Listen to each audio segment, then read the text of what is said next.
Okay, you didn't get to see the trailer before that just happened, but first off, your headshots are amazing. Secondly, I am currently fasting a longer intermittent fast cycle right now than I usually do. And I'm like, okay, this is going to give me abs like Carmen. This is going to be so good. So thanks for the continued motivation instead of eating. Not that I'm opposed to eating. I almost have abs all the time. So, but not a full 6-pack, super lean, Yes. just a few. Yes. I've got a girlfriend who was on the show previously. Her name was Natalie. And legit, I'm like, how are your abs like that? Like, I don't even understand it. It's like when people say washboard stomach, she has a washboard stomach. And I'm like, no, I'm more of like, you can see this definition, and then sometimes you can see like the top two. So I have like a 2-pack is how it works. But so I didn't bring you on here to talk about abs. It's just where my brain went when I was watching. So I am so thrilled to have you here. You guys are in for such a treat. I met Carmen as she had just flown across country to speak for the WellFit Social and Kristen Crowley's event. And I saw her when I started setting up. I'm an early bird, so I got there early, and she was just eating this like super light fare food and to herself and wearing this bomb outfit just like she is now. And I'm like, I need to know her. I don't know how this is going to happen, but she was so sweet out the gate. And later, as you shared on stage in one of your quotes or your bio statements, is you being a transformational speaker, there is no doubt that the words coming out of her mouth, her energy, everything about her heart is portrayed on stage. So I was grateful to be in the audience that day, and now it's kind of fun that I get to be in this setting with you again. So it's a blessing, and excited to unpack more of who you are for the Fit and Faith community. Yeah, thank you for having me. And I think the same of you. You just had this energy and this light and this way about you that I knew that I needed to be connected to you. And so thank you for reaching out to me and having me on. Yes. And I love, so guys, she has her own podcast called the Permission Slip podcast. And I remember hearing about these events that you were hosting. And I was already starting events for the Fit and Faith community. And so it was so neat to hear, like, we have so many parallels. And right before we got on the show, we were even talking about moving our lives to Tulum. And for those that know me well, know that I am all in Tulum, not only February for the retreat, but I'm like, let's move there. So maybe we'll have like buddies. We'll have friends right there, American friends, not Mexicans. I'm excited about that. So, and I did not even know that you wanted to move there. So when I shared my dream with you, that was like, yep, just another sign that we are meant to be connected. This is meant to be happening today. It's so good. Yes, and I will get you there. Let's get you there, and then I can follow with the babies, and then we'll just have like a whole cohort of love and energy, and they'll be like, what is happening? Why is America taking over Tulum? I'm sure that's not my intent to go there at all. My intent to go there is to blend in and to like blend with the crowd, because their environment there is so amazing. Did you know that my in-laws moved to Mexico in May last year? But to Guadalajara. I didn't. Oh, okay. So I was going to ask you, someone asked me, do you speak Spanish? Así. Poco. Okay, yeah, right? I know. So I took Spanish in college and stuff, but I never used it. And so for me, it's not like riding a bike at all. Like I'll be like, oh, they're talking about work or dancing or whatever, you know what I mean? But then it's going too fast. And I can't translate it in my head. So I've been hearing all those Babbel commercials on the radio, and it's like, it's almost sucked me in. I gotta do it. Yes, I do. You should. My father-in-law moved there, obviously with his wife, my mother-in-law, and he is like complete gringo, like all white, doesn't know how to speak it at all. So he's taking like I think 2 times a week, he's taking 3-hour classes in order to just like fully immerse. There's no better way to do it than to do it for immersion. But yet he's like a little puppy dog, because he can't go anywhere without my mother-in-law, because he doesn't understand anything either. So he'd end up buying like something he shouldn't, or going the wrong way home, or getting the Uber and going somewhere in another part of the country. But yeah, my husband does speak it, so I have that benefit. Oh, that's good. Yeah.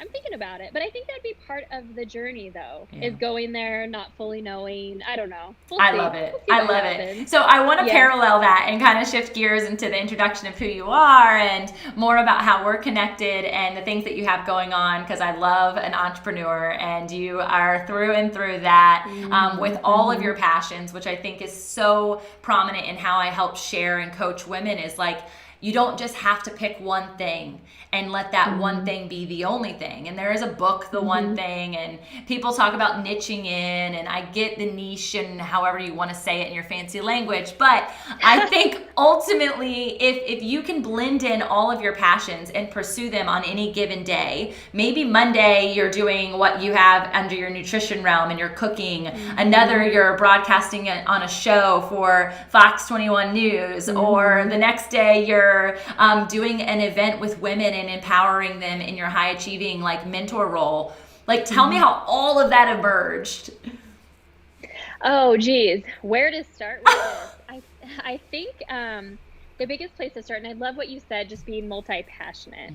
And when I thought about what I was good at, well, when I wanted to leave my corporate job after 16 years, which I was in the finance world, and so I wore the black suit every day. I showed up in all of my power, type A personality, and where I was at in corporate leadership, it was all men around me.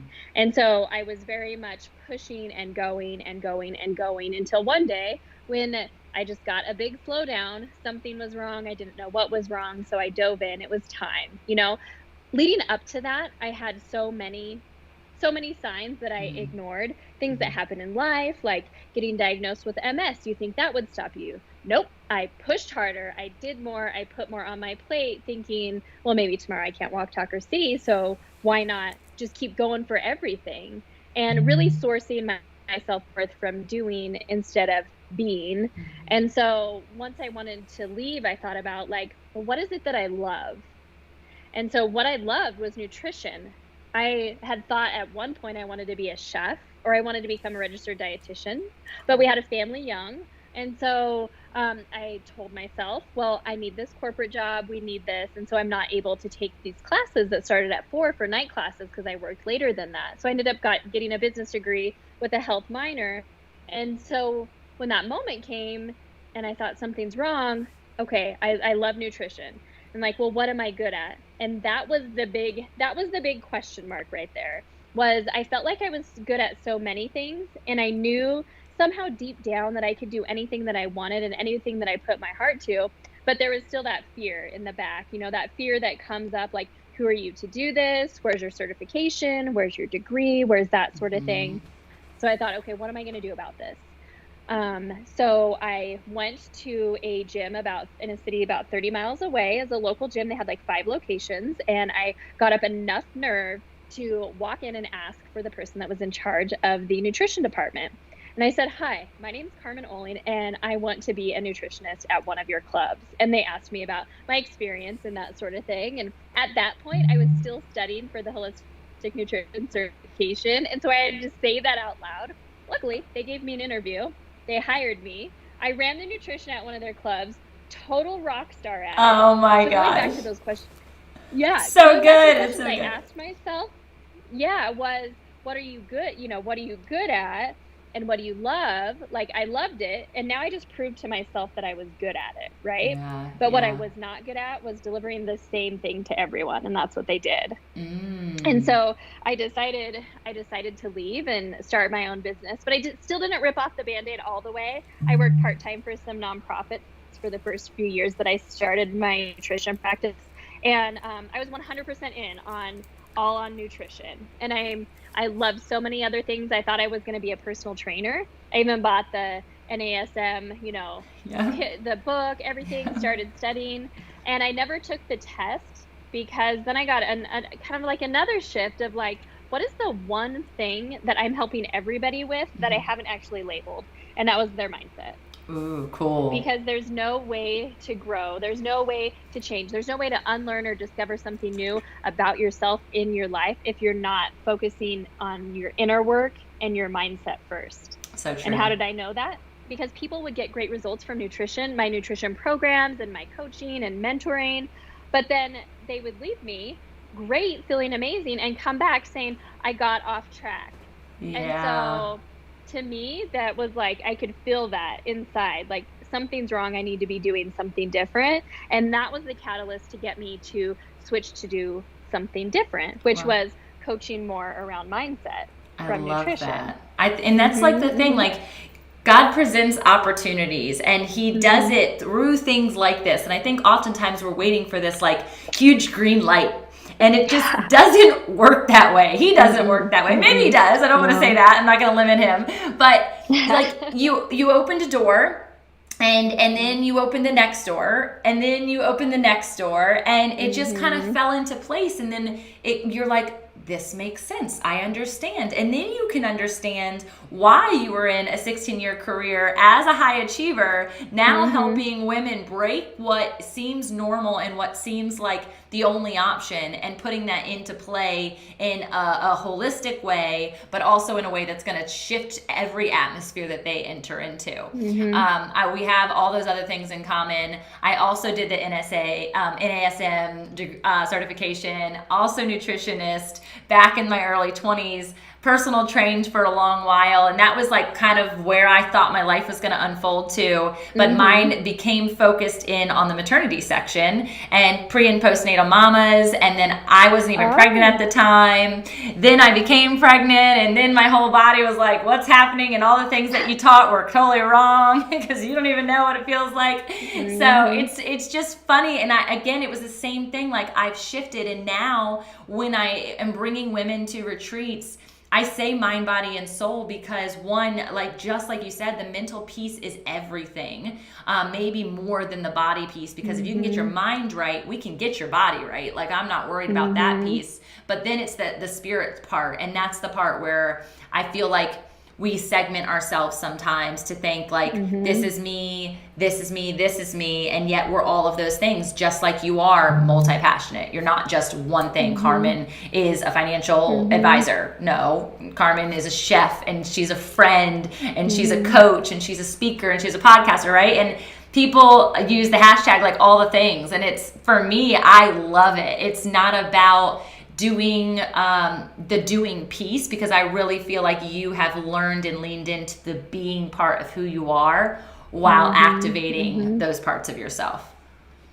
Yeah, and 110%. And, you know, I make mistakes along the way and learn. And I love how you said that my 16-year career was a blessing to me. And it was, because I learned so much, and I can totally relate with the women that I work with because of that. I understand how it feels to want to have this big career, but then the family and the health and the relationships and everything thriving, but the one piece that we think is holding it together, which is this career, is letting everything else fall by the wayside. Yeah. You know, my mantra over the last couple months has been just this.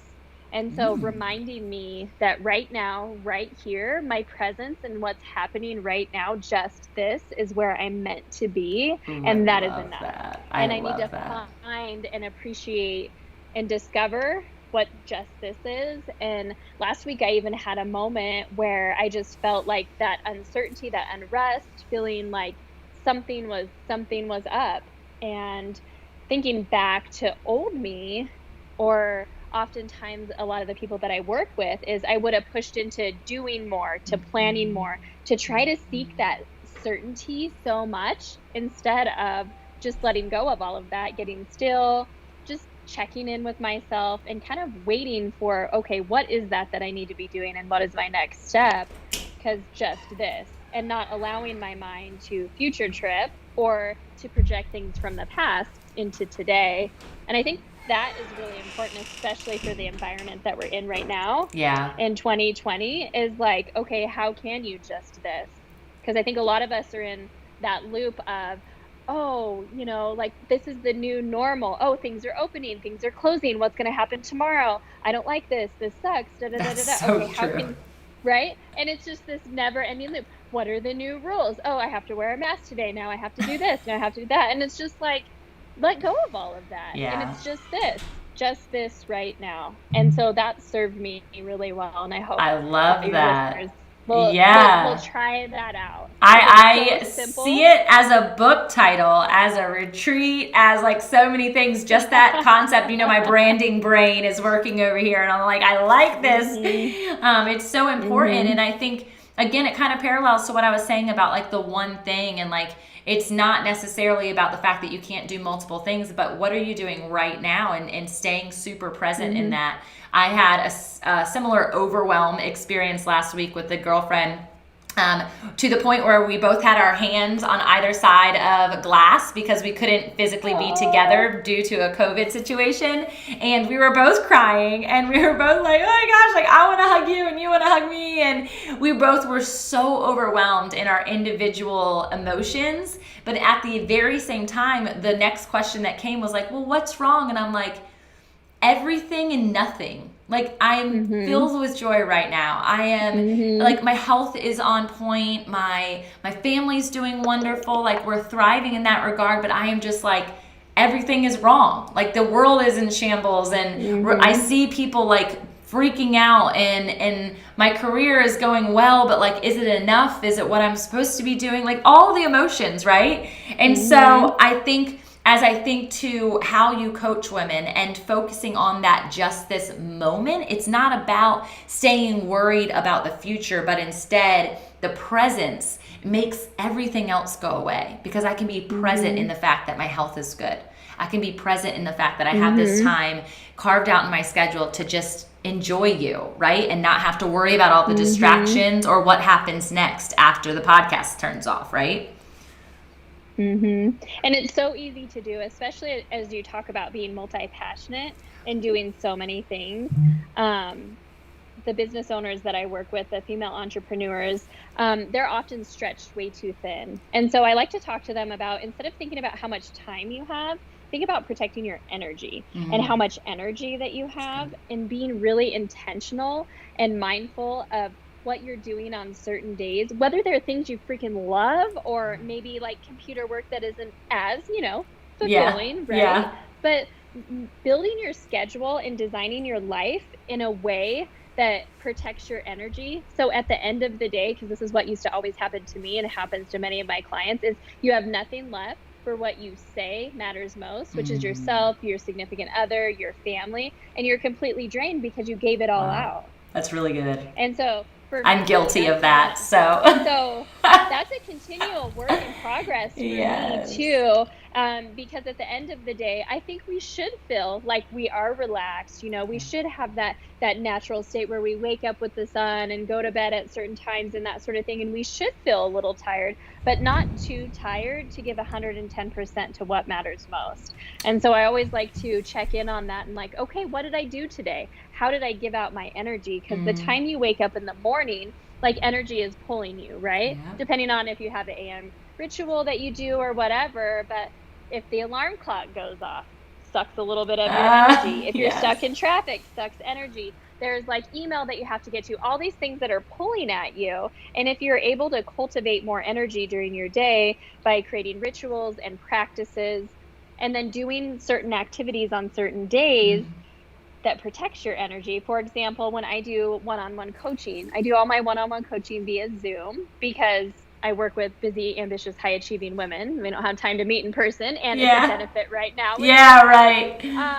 But I do those on particular days, and I schedule nothing else on those days because I'm showing up 110%. And I know at the end of the day, if I try to like, say, write a blog post, for example, or do something creative, that's not happening. And then you just get in this negative spiral of, oh, I didn't do that today. Get down on yourself and move to the next day. And so thinking very intentionally when you build your schedule of what gives you energy and what takes your energy, what you need to let go of, and how to build it in a way that's fulfilling. Because don't get me wrong, on those coaching days, it's very much my passion, but I also know that it takes a lot of energy in a good way. So I totally hear that. And thinking of like my husband in that regard of like, okay, what is happening with the family later today? Like knowing in that schedule, the things again that do matter most and we say matter most, I often find myself where I'm like, I can't even talk. Like, I'm so tired. Like, I'll sit and I'll be with you, and my body, my flesh is physically present, but my spirit and mind are not. Because one, I'm thinking back to everything that I didn't accomplish or that I did accomplish and what I need to do next for those things, and the conversations that I had, and even trying to regurgitate those sometimes. For instance, I know for podcasting, I'll sometimes stack my podcasts, similar to what you're saying from a coaching perspective.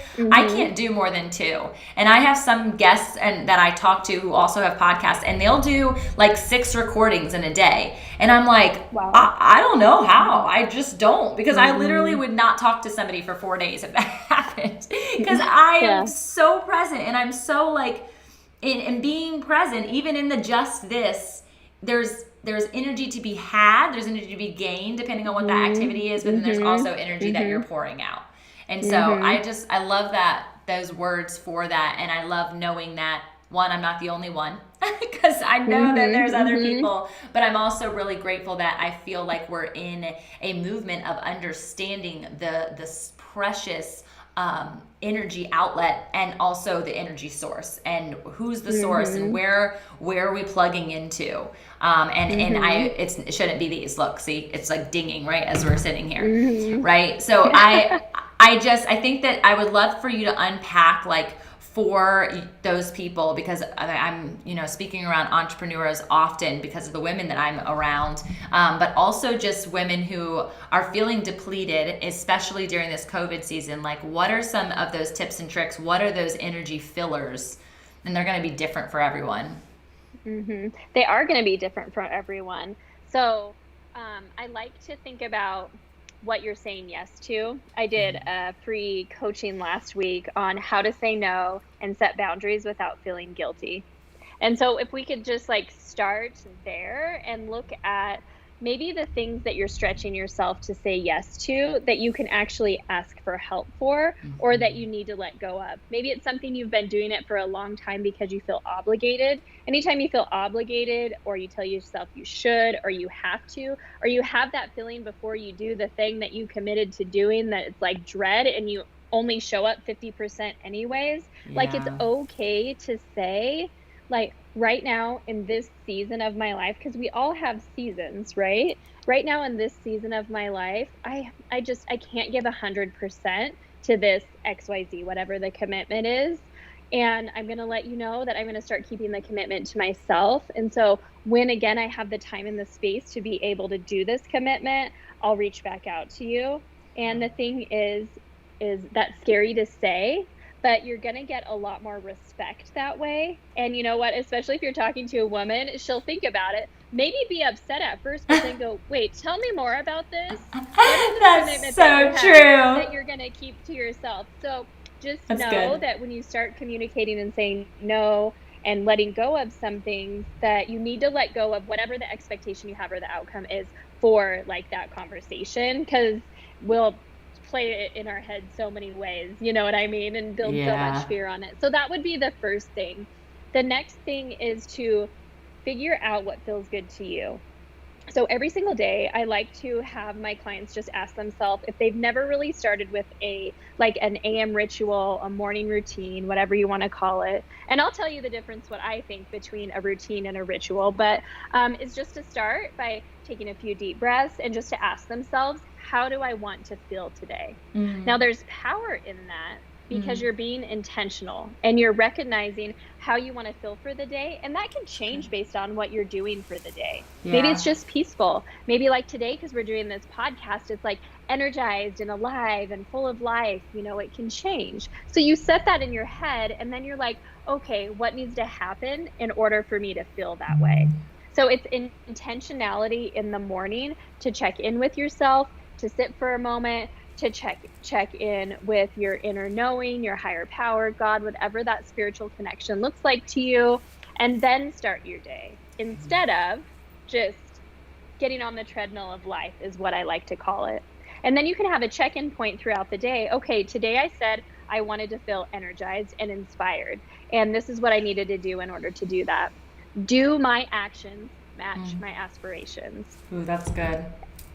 And so like we were talking, when at the end of the day, our family is most important to us, but we are totally drained. That would be a big fat no. Yeah. My passions are not matching my aspirations. Yeah. And so the key here is, one, being mindful and setting the intention, and then two, getting super self-aware, because we are the only ones, like, we have a personal responsibility to take responsibility for the choices that we're making. And it's okay to say no. And I think as women, like, we grow up and we get to school, and then we are told that we have to be a certain way and we need to get in line, and it like dulls our creativity and authentic light. And then we grow up and get out of school, and then there's these stupid society rules that tell us how we need to be as a mother and what our career needs to look like in a wife or a relationship or whatever that is. And we start just like falling in line.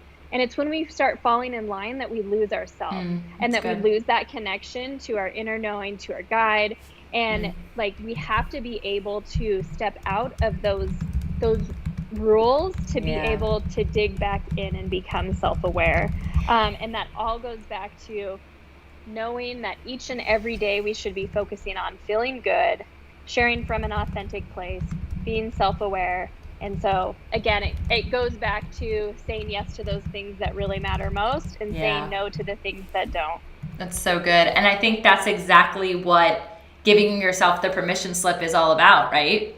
Like, isn't that the mission and the idea of that? Is like, give yourself permission to say no. Also, give yourself permission to say yes to the thing that everybody else is saying no to, because that's the rat wheel, that's the treadmill, as you said, right? And so when we show up for ourselves in a different way, and we say yes to the betterment of ourselves, we then oftentimes feel this shame or guilt or worry or condemnation.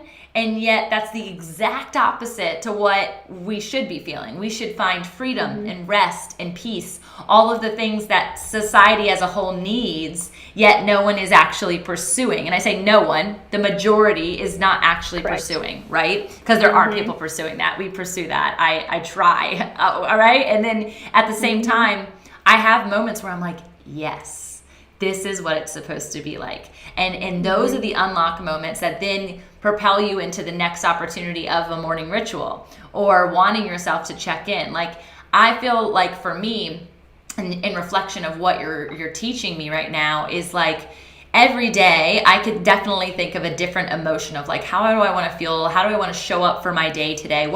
I almost think of it from like a thematic, like, what's my theme for the day? Right? And I love like my whole mission and my whole being is about like illumination and like being a light and finding that ability to find joy and seek cheer and give people like energy that they didn't have, right? And be a component of that source for other people. But you can't always be that. And that's how I was last Friday, where I'm like sitting there crying, like, everything's wrong and nothing's wrong. Like, I need revival. I need rejuvenation. And so I took the weekend. I took a long weekend, and I just like did that. And I just was with the people that like see me and know me. They know me and they love me when I'm in that stress point, but they also know and love me when I'm able to pour out and into them. And so checking yourself and giving yourself grace, I think, is so critical to that, and not letting the ways of the world or their emotions affect your own. Yeah, I love that you said that, and kudos to you for taking the time and giving yourself the space that you need, because oftentimes we just push into doing more, and we think like there's this stupid idea that we have to be positive all the time, that everything is supposed to be like sunshine and rainbows. And it's funny, like for me and how I show up on social media specifically, because my business is an online business, that's some of the feedback that I would see. I would see people like, I wish I could be like Carmen doing XYZ all the time. And so it's like, that's a checkpoint for me to be like, okay, I need to share more of like my crap. I need to share more of like my downtime. I want everybody to know that I am more like you and you are more like me than we think. Like, if you have limiting beliefs about your body, guess what? I do too. If you have fears about, am I doing the right thing? I have that. If you're scared about certain things, if you're emotional, like those things happen to all of us. And it's that separateness that we all are holding on to, that if we can let go of that a little bit, like in the intro of your show, it says freedom, clarity, and confidence. And understanding that we're all one is so important. So I think I just honor you for sharing that and for saying that, because that's so important. I did mention when I was talking about routine and ritual, and this is something that I think is really important for all of us ambitious ladies, is to check yourself on your to-do list. I like to say F the to-do list, because if it's a to-do list, it is only things that are not aligned with you. So what I mean by routine or ritual in the morning, I 100,000% believe that you should have a slow start to your morning where you're with yourself, you're connecting, you're in alignment, and you're feeling really good and being intentional for your day. So when I first started this, I got up, I would do my journaling, check. I would do my reading, check. I would walk on my treadmill, check. And I would do my guided meditation, check. And I would be on with my day. And so I was doing it. I was doing this morning routine, and I was doing that religiously. But here's the thing. I had no feelings around it.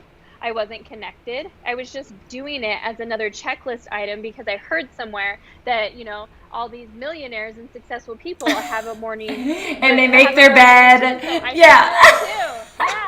Right? And it is. Yeah. And so then I had to think about, like, it's just like another thing that I added to the list. Yeah. Just like anything you could add to the list. Sometimes I felt like in the past, like some of my prayers were almost like a checklist to God, to like, hey, here's all the things. Yes. And then I wasn't even taking the time to slow down and listen to like the answer prayer. Yeah. Right. And so anyway, now I encourage a ritual. And so don't think of 20 things that you have to do, but a ritual that makes you feel like light, that makes you feel connected, that just fills you up, and you can really feel into and be free to feel however you're feeling for that day. And while my things still include journaling and meditation and prayer and reading, all those things elicit a feeling inside of my body that I am fully feeling and I'm fully present in that moment. And that is the difference between a routine and a ritual. A ritual is going to help you focus on feeling good for the day. And that's different for everyone. So what I do is going to be different for what you do. And you can apply this to anything in your life that you do.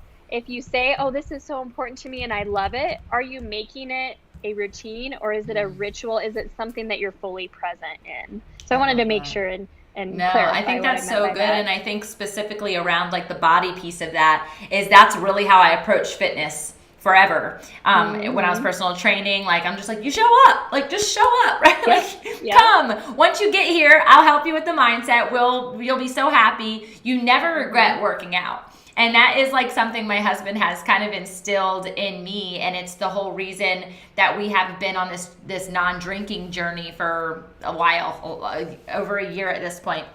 And I didn't know that. Yeah. So I think end of May. Again. Okay, we need to dive into that too a little bit. Okay. So it was this concept of you never regret working out, but how often do you wake up regretting that you drink? And it could be one drink, and then I'm like, I slept bad, or I'm like hot at night, and I'm just like not comfortable. And it wasn't necessarily a struggle of alcoholism. There has been alcoholism in our family, which is a part of that as well. But it makes so much sense to me if you can view your body and the vessel that it is and the gift that it is, especially during this health, crisis that we have going on, this pandemic. And show up because it's a ritual. I love that word versus a routine check item.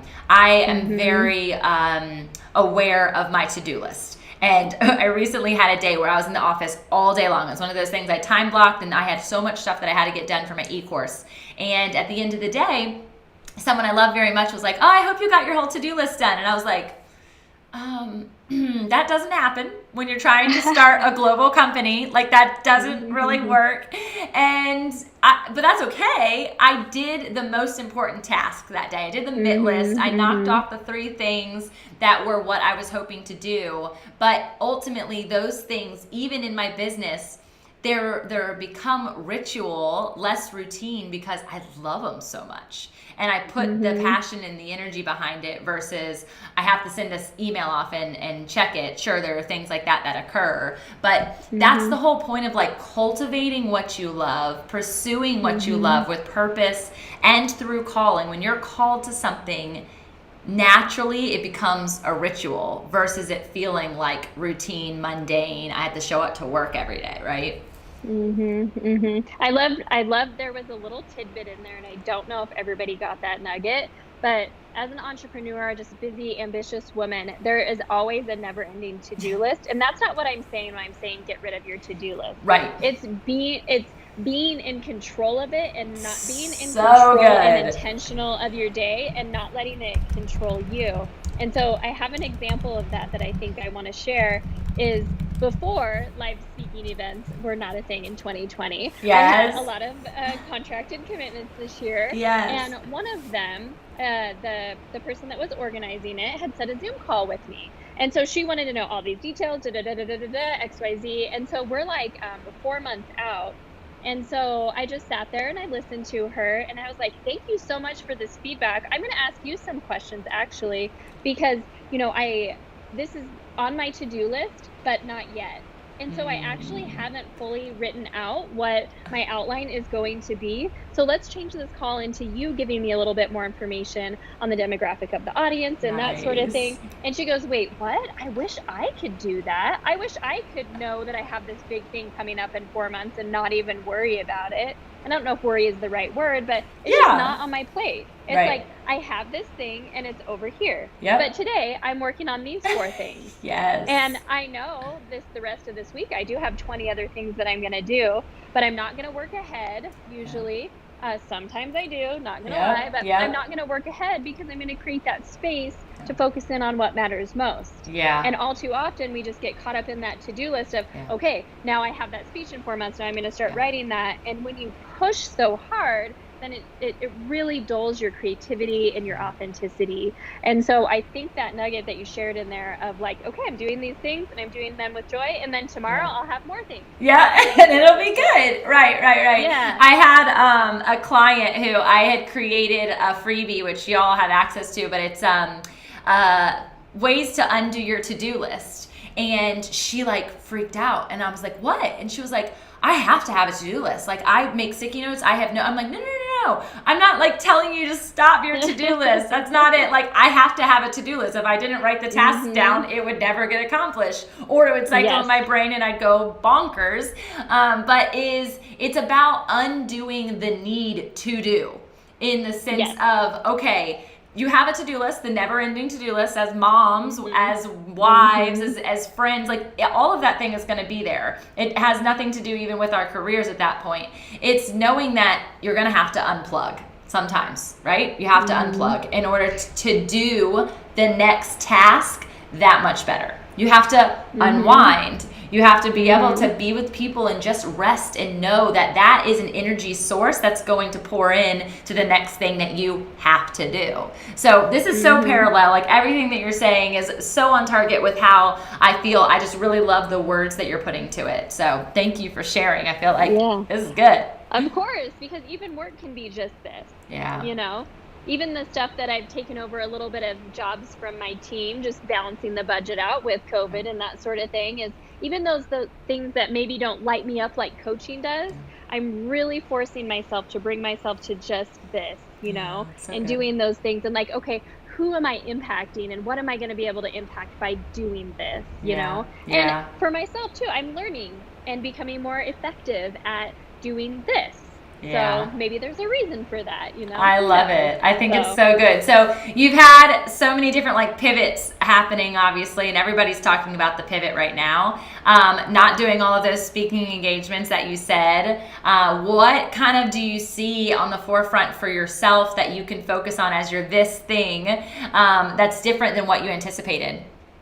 Yeah. So what's different than anticipated this year was I had a traveling and speaking plan. So my whole business model this year was written on doing my own events, workshops, and retreats, and then speaking at other people's conferences and events and corporate conferences, that sort of thing.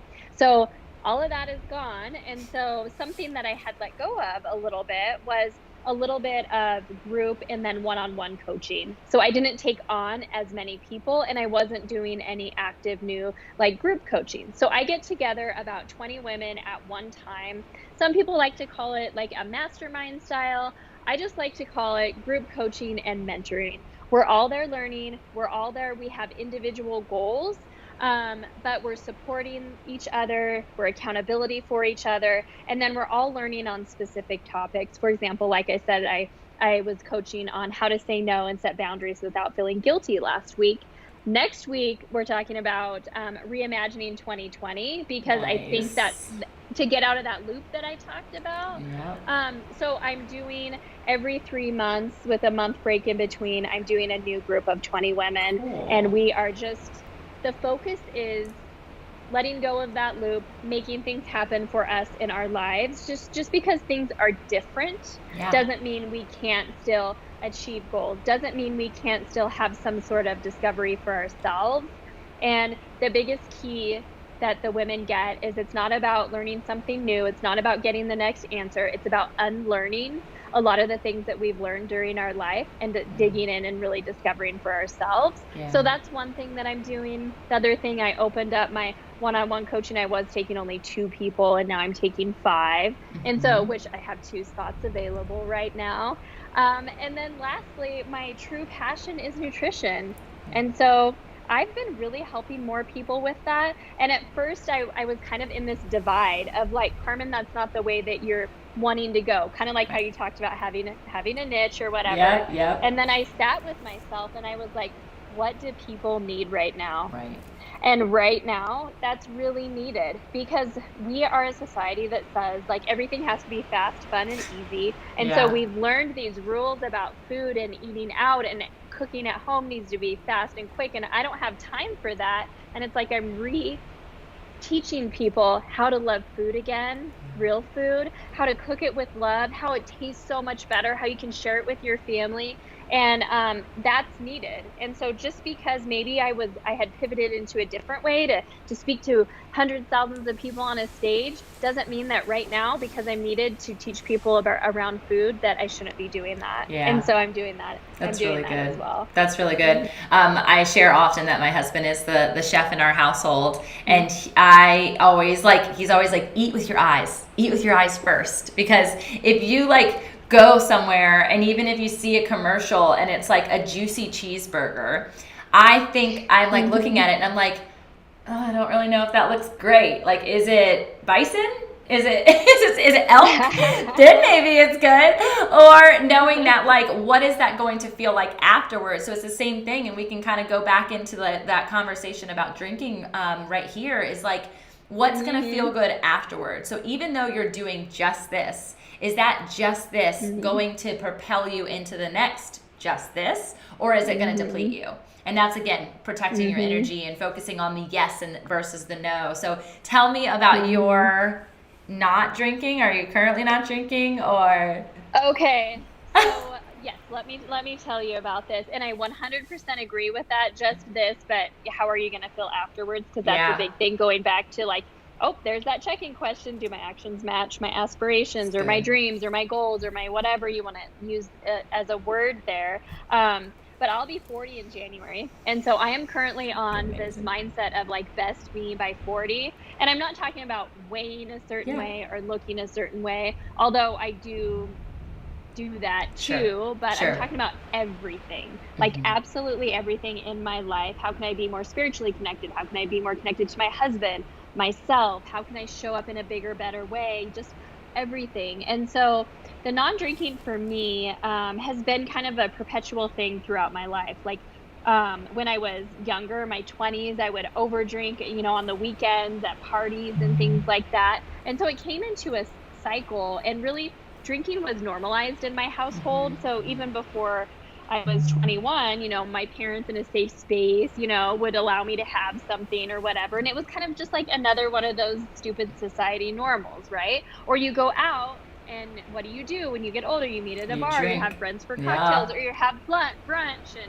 if anybody knows me, Bloody Mary, you can make virgin. Yes, you can. I have to tell you, so one of the things that I do at my permission slip tour, which is my signature event for empowerment event for women, is I have Bloody Marys, but I was doing the Virgin all year long because, let's see, what was the story? It was March. We were coming back from Vegas, and we had drank some in Vegas, and our flight was delayed, which I was so worried about because the next day I was going to be on TV for the first time here in our new city that we had just moved to Colorado Springs, Colorado. And so our flight was delayed. I didn't get very much sleep. I'm so grateful that I asked a makeup artist to come and do my makeup because that day I was so full of like water and bloated. Yes. And oh my gosh, if I could show you what I wore, like I'm really into wearing bright colors. I wore a black sweater, full black pants, black boots. I was covered up from head to toe. And you could, like, if you hear me talking now and you watch that video, you're like, are you the same person? What's wrong? So after that moment, so 3 days later, by the way, I lost 10 pounds of water weight, just inflammation from alcohol. Wow, traveling, flying, traveling, all the things. And so again, it was one of those moments you can either lean into and listen and ask, like, what does this mean for me? Or you can keep pushing and going the other way and just being on the treadmill. Yep. And it was like, drinking's not serving me right now. And so I started thinking about all the ways it was not serving me.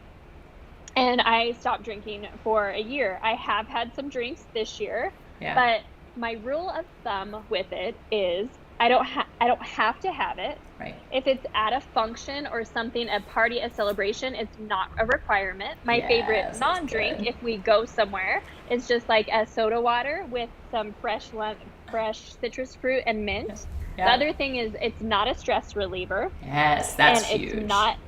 It's not a numbing mechanism. And so I don't feel like I have to have it. But if it is a time where it's like, this would be fun. You know, we made some fresh watermelon jalapeno margaritas just for fun, where I actually like froze all the stuff, made it homemade, you know, and that was fun. I didn't have to have it, and it wasn't a stress reliever. So what I found in particular during my journey of non-drinking was I wake up every day full of life and energy.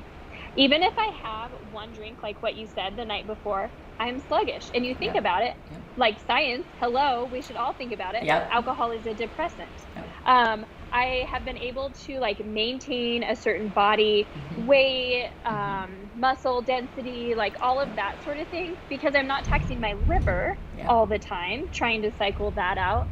The other thing, I'm so much more clear and creative as long as I'm allowing myself space and not filling every single day with everything. And I know 110% that I don't have to have it, because for me, it was a numbing way. It was a stress reliever. It was one of those things that I would go to. Food used to be in my past. Alcohol used to be in my past, you know, and working over. Yes. Oh gosh, we're so similar. But overall, the not drinking really proved to me that that I can do anything, because people, you know, there's pressure. You're going to feel pressure. Just have a drink. Just one. Why not? Why are you doing this? Are you on a diet? And, you know, what I would say to that is maybe those people aren't your people. Well, Sometimes. Sometimes. It's true. It's true. So, but you have to be very vocal about it too, and be okay with it, and sharing like, I'm doing this for me and I can use your support by. And you could feel that. It could be not drinking, it could be anything. Kind of going back to setting boundaries. This is what I'm doing. This is how it's going to benefit me. This is how it could benefit our relationship, and this is how you can support me. What have you found with the That's really cool. What was your catalyst? I think honestly, and I talked about this in the last show, is like I get convicted every single time I'm on a show by somebody's way of life or perspective, because that's what we're meant to do, is live in community. And so often we're on that treadmill that we're just like, here, blinders. And so like this opportunity, I just love it all the time, because I'm just amazed by people and how God speaks to everybody so differently in their journeys and all of these things. So while there's a lot of similarities, obviously there's differences. We're not the same human beings. So it's cool to hear and take that in and know that there's some symbiotic experience in that, because I feel like that conviction, there's like a shedding of becoming. And I always say, like, we're always becoming, the next best version of ourselves, the version that he would have us be, the version that we want to be. But there's often all these limiting factors to us achieving that. And so alcohol for me was one of those limiting factors. And I've always known that it was something that I never wanted to utilize wrong, because it did affect me as a child. And my kids played a huge role in it. I swear, like, God gave me children just so that I would constantly be in a state of awareness towards myself, because of what it then leaves a legacy in them. Legacy good, legacy bad. And so one of the things, I was definitely coming home from working too hard to try to be present, I would have a glass of wine. I was also selling holistic wine at the time, or whole wine, or organic wine, whatever you want to call it. And so I was constantly, there was wine, there was cases coming in, we're talking about it. Oh my gosh, this is so great. It's organic, comes from this farm. And my little ears that are running around my house are hearing this.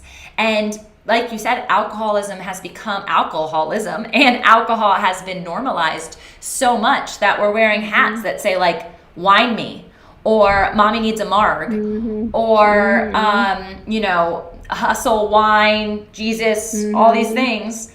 And I was like, wait, like, I saw all of it flash before my eyes. At one point during a podcast, a gal convicted, saying that she hadn't been drinking, but she was drinking again. She just did a year-long thing. And I was like, I've never actually tried to remove it. I've always, like, I could go a month. I had done it for Lent. I'm not even Catholic, but we celebrate Lent sometimes as a trial. And I was successfully able to do it then, but, like, it had become so normal in my household that when I removed it, and I didn't even tell my husband I was going to do it, it wasn't a conversation with anyone else. I was just like, I'm not going to do this. And I came home and he's like, do you want a glass of wine? And I was like, no, not today. And I just realized that beyond coping, beyond it being what was a stress reliever, I was suppressing raw, real emotion that I never confronted. Never. And even through therapy, even through, like, my spiritual learning and unlearning, like you said, unlearning is so much more important than learning sometimes, there was never a point of awareness that I was like, you know what, this is negatively affecting my self-image, my image with my children. I never want them to think that I am using anything that's not healthy. We preach health to them all the time. And yet here I am. They're like, oh, I can't have that. And I'm like, why would I be drinking something in my body that my children could potentially pick up, or that they can't have? That just doesn't make sense, because if they can't have it and shouldn't have it, neither should I, right? Our body functioning system is the same. And so it was just, this whole process has been hard. We passed by our brewery the other day that we used to go to all the time, and our kids used to play outside, and it was a common local hangout. And obviously COVID changed that for a bit, but for a while that was like, oh, it's closed. And now they're like, oh, we haven't been there in so long. Can we go there? And I was like, well, mommy and daddy we don't drink beer. And so why would we go there? And they're like, well, you can drink water and we can still go. It was so fun. And I'm like, touche. Yes, we can go to a brewery and just drink water. But yeah, I mean, we tell our friends, like, you guys can drink around us. It's not anything about you. It's just a personal choice. My husband 2 days later was like, I'm on the train. Like, let's try this out. And we have no destination. That's the best, most freeing thing about it, is that just like you, like, if we wanted to, we could, but we just feel great not. And do I miss the flavor? My husband asked me that recently, like, do you miss actual wine? And I was like, I really did like the taste of it, but I get so excited when I find a new bubbly flavor. I'm like, this is so good, and it's just a bubbly water. Or like you said, I'm like, ooh, I'm gonna put some mint in it, because I always just get soda and lime, and it's a treat to me because I don't get soda and lime at my house. I don't do it, so that when I go out, I'm like, ooh, I want some soda water with lime, but I'm gonna throw some mint, maybe ask for some cucumber in there, and I just, it's something that I personally, I don't want any other people to feel like pressure to do something. I give people freedom in their choices.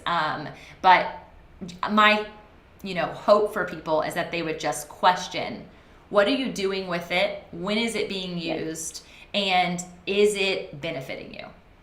And even, I will tell you this, and this is raw, this is real, like, how is it supporting your marriage? How is it supporting your sex life?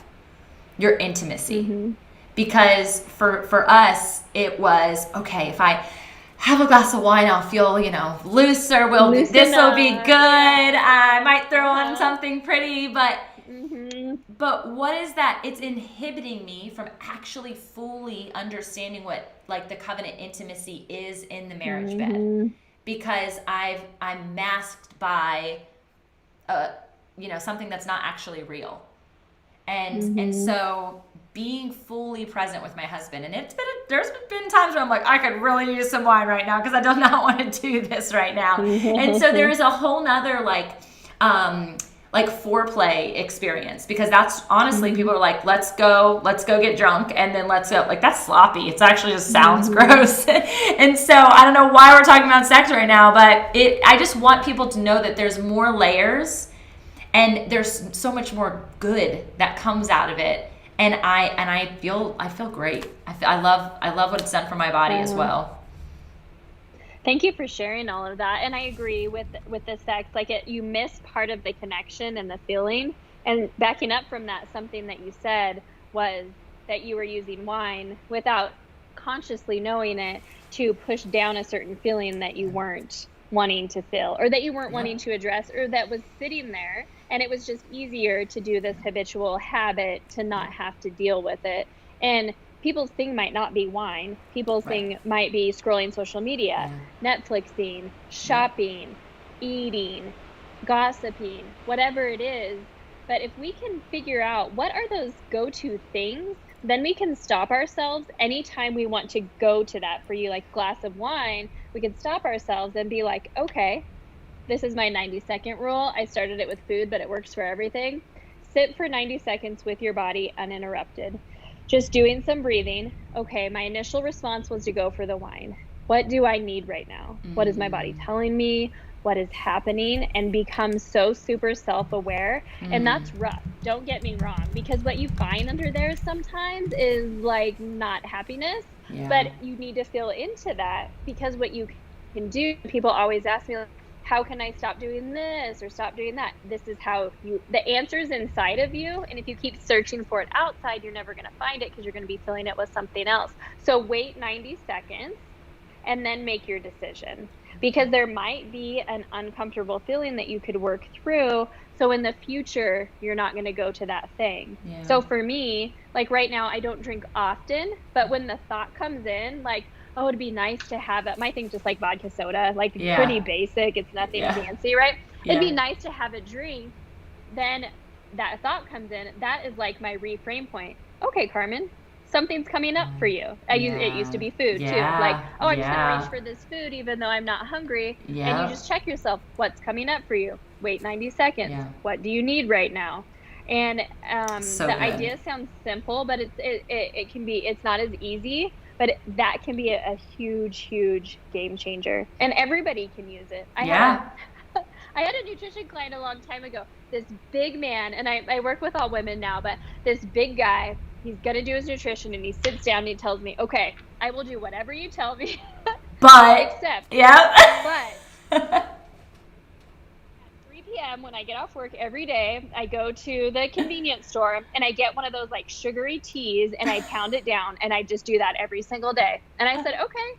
I said, you can still do that, but this is what you have to do first. And I gave him the 90-second rule. Wow. And we met up a couple weeks later, and he's like, I have to tell you, wow, that really worked. I can't believe it. And at first I was like, what the heck are you talking about? And he goes, that stupid 90-second rule. I haven't had a tea in 2 weeks. That is awesome. It can work for so many things. And I hope what people are just taking away from this is like feelings are underneath there. And oftentimes we're covering it up with all these things. Yeah. And usually there is some sort of society rule or normal that we've taken in as our own, instead of allowing our own authentic light to shine. And if we can go inward more and more and more and more, we can discover that like inside of us, we have so much just magic and light and things that need to be shared with the world. Yeah. And so that's so good. Definitely hope people hear that. I think and when you went at the very beginning, you're like, these are some other things. It doesn't have to be alcohol. Almost every single thing that you've mentioned, I've also had to release. Yes. I've also had to unlearn. So I want people to hear me that like alcohol has actually been like the last step in that process. Yep. I stopped shopping when I went through this minimization and simplification of my home. I stopped the gossiping because I know it's not good for me. It's not good for them. And I'm called not to. There was just the food thing was definitely a huge piece and it still is. That's something I'm still like always like, okay, don't go there because of that. But it's such common practice in all of these realms. Even when somebody else says something out of stress, they'll respond with, I wish I had, or let's just go. Well, every time I've ever let's just go anything, let's just go dancing. Every time that I've done stuff like that hasn't been to actually confront my emotions, I've regretted it. And I don't want to live my life with regret. I don't want to be in the just this moment sensing regret. I want to be in the just this moment, like so hopeful for what's ahead. And is it okay to process emotions of regret and walk through that? Yes. But the option that I was choosing was things that weren't healthy. And so I don't want that to be the legacy that I lead, and I don't want it to be the legacy that my children lead later. So I am grateful that I was convicted in that way. And like I said, I don't know what that looks like moving forward. But I think if people just realize, as the final note kind of to this podcast, like be present and realize that in your presence, like there's so much stuff that's going to emerge, good and bad, but to face it head on and know that there are other people who have gone through it before, who want to be there with you and are willing to be there with you. And that's what coaches, that's what Carmen and I do. That's why we love to do what we do, is because I never want people to feel isolated in those places of emotion or overwhelm or treadmill or whatever it be. Yes, I 110% agree. So thank you for wrapping that up. I just want to say too, like, especially as we're going after all of our dreams and goals and really designing our own lives on our own terms, I just want people to remember like that fear and excitement coexist. And so there's never such thing as like being fearless. You know, you can have faith. So when you feel fear, you know that might be something that you need to push into. And when you feel fear, that's the moment when you realize that you're relying on your own strength and you need to go inward and you need to check in.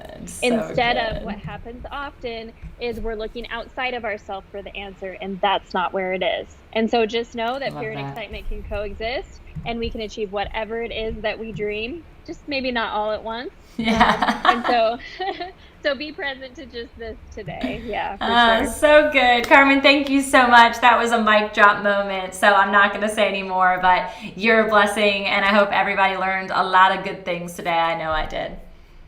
Thank you so much.